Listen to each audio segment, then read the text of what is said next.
WHO is going to establish a classical totalitarian structure and wants to make sure that the value of the national constitutions become zero.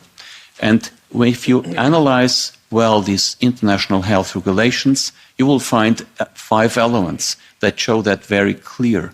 Number one, there's a mechanism of self-empowerment that already exists today, but which will be enlarged to a horrible extent.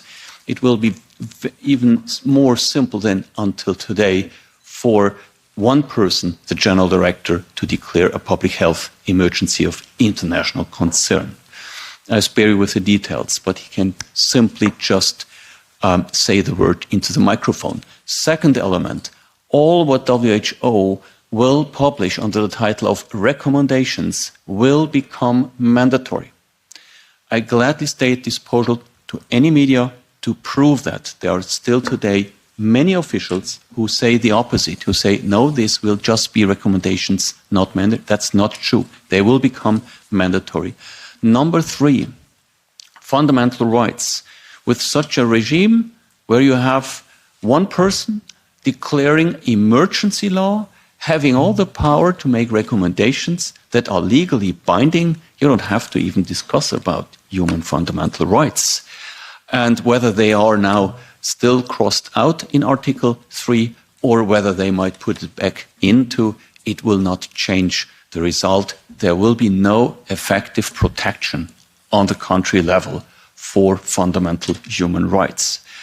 Number 4 is specifically frightening because as human beings and trying to pursue the ideals of the Enlightenment, as very well explained by Matthias Desmet, we depend on the right information. Now, in both of these instruments, in the new pandemic treaty and in the amended health regulations, we have both provisions that clearly say WHO shall be the only sole institution on the planet that will be allowed to define what is the truth in health matters, including censorship. And the 5th point is that there's no mechanism of correction. There's no mechanism of control vis-à-vis WHO that could correct any wrong recommendation or a wrongly declared public health emergency of international concern. No, they can just go on forever and forever.